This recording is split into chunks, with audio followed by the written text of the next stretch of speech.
akafanya vita na shetani, akamnyang'anya mamlaka aliyokuwa nayo. Alafu alipomnyang'anya mamlaka, akawafungulia wafu watakatifu wa zamani ambao walikuwa wamefungwa huko na shetani, na wakaonekana Yerusalemu. Mili yao ikaonekana, wakatembea kwa muda na baadaye wakapotea.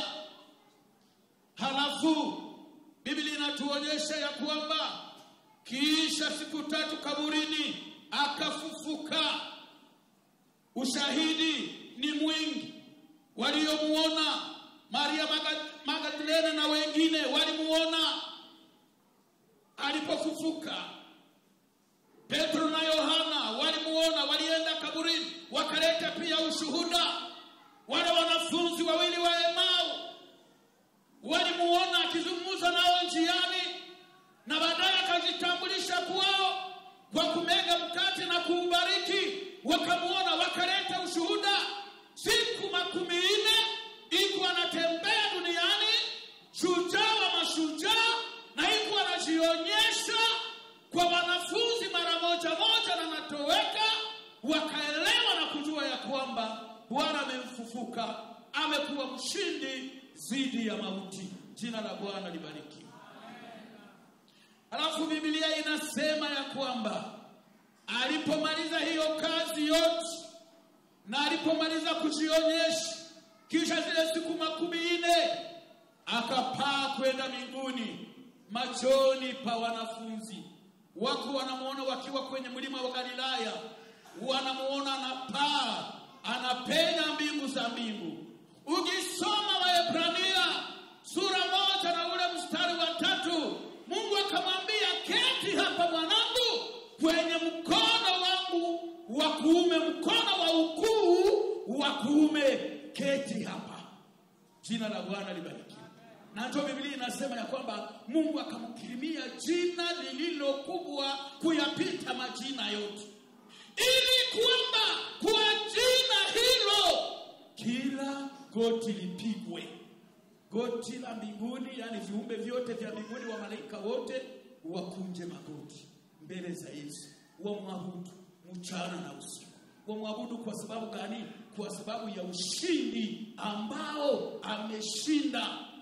Alinyenyekea akawa mshindi, na sasa inabidi aabudiwe na viumbe vya mbinguni, aabudiwe na wewe na mimi hapa duniani. Wababa wamwabudu, wamama wamwabudu, vijana wamwabudu, matajiri wamwabudu, maskini wamwabudu, wasomi wamwabudu, wasiosoma wamwabudu. Kila mwenye pumzi amwabudu, akunje goti lake mbele za Yesu, kwa sababu amefanya kazi kubwa. Jina la Bwana libariki. Na ndio maana tuko hapa. Hakuna mwingine mwenye tunakusanyikia, ni Yesu Kristo ambaye anastahili heshima zote, utukufu wote, sababu ya ushindi wake. Biblia inasema hata na mapepo kuzimu ziname mbele ya Yesu.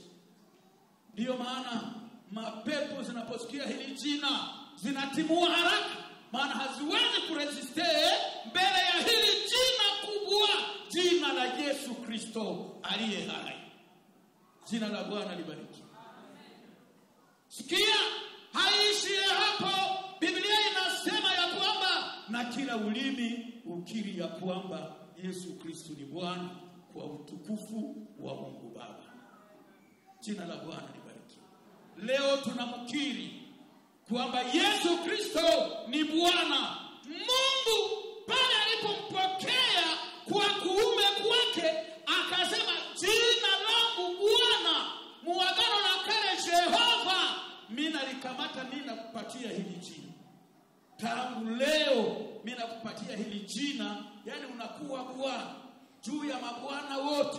Mabwana wengine ni mabwana wadogo, wabwana miniskini, lakini wewe uko Bwana mkubwa juu ya wakubwa wote.